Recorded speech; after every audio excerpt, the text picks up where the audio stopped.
Hello, first tonight, the mother from Cambridge heading a national campaign to cut the amount of sugar consumed by children in schools. Rend Plating's founder of SugarWise first took on the big supermarkets over sugar labelling. Now she's taking on school food standards, with her fears that youngsters' lives are being shortened, with some consuming up to 10 times the recommended limit over the course of a school day. For primary school age, that should not exceed 5 to 7 teaspoons of sugar. The facts are shocking, though. Government figures show nearly a quarter of youngsters entering primary school are overweight.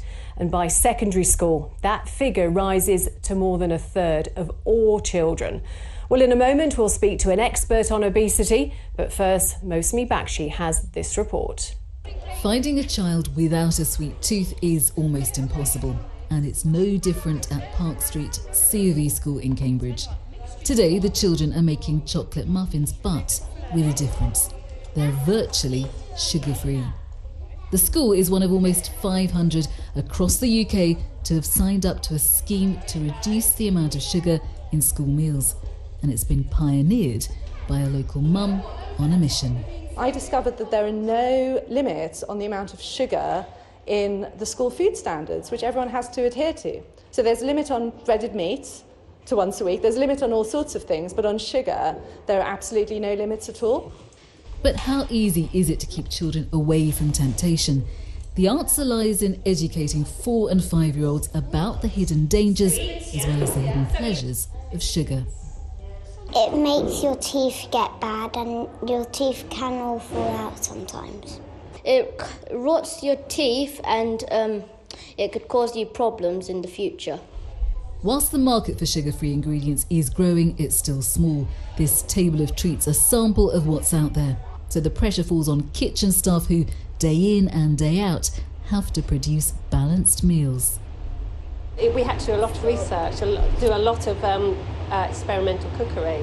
It isn't easy because finding recipes that don't have sugar in that children want to eat isn't an easy thing to do, and although there's plenty online, I've baked them all and thrown them all away because most of them aren't very nice. Just around the corner from the school is Jesus Green, where the children exercise during break times. It's one way to keep healthy, but sugar can undo all that hard work. Government guidelines suggest 4 to 6-year-olds should have no more than the equivalent of 5 sugar cubes every day. In reality, some are having 10 times that amount, 50 sugar cubes every day. It does shock me. I wouldn't have thought that was sort of an allowed amount per day. I think sugar is something that definitely as a parent you do need to sort of make sure you try and limit the amount that they have. When I was raising my children, we had a lot of fruit, but I didn't realise how much sugar was in other stuff, in cereals, for example. Back at school, and it's time to finish making those sugar-free muffins. Proof that what's in the pudding doesn't always have to be sweet. Mosmi Bakshi, BBC Look East, Cambridge. Well, joining me now is Dr. Giles Yeo, an expert on obesity at the University of Cambridge.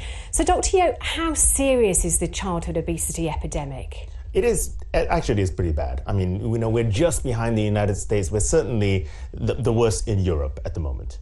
Goodness me. And the fact that children can consume up to 10 times the recommended amount just in the course of a school day. The problem is because sugar is hidden in food, and kids are programmed to love sugar, right? They're small little things. They need to come out, eat as much sugar as possible so that they don't get eaten by the tiger. And so they're programmed to like their sugar.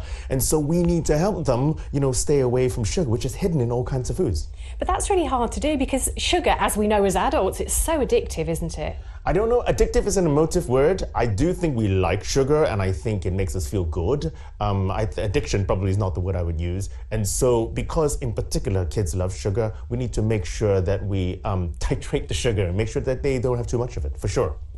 So how worried are you about the health implications? Tremendously. Because the problem is, all studies have shown that the moment you become obese, whether or not you're a child or otherwise, it's very difficult to become unobese.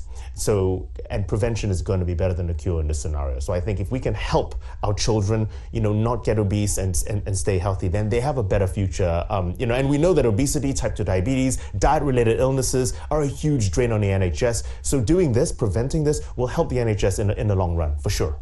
How far is poverty to blame? Because we know that healthy food can be more expensive.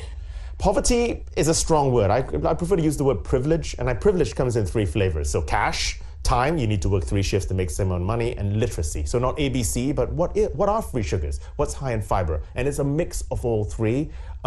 Therefore, explaining why socioeconomic class is very, very much linked, to obesity.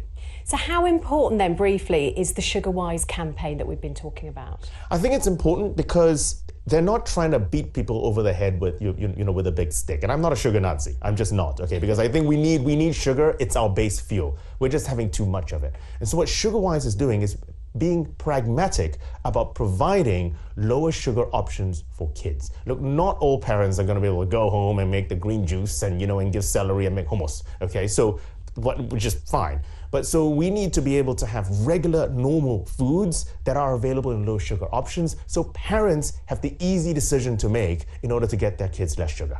Dr. Jarzio, thank you so much for joining us.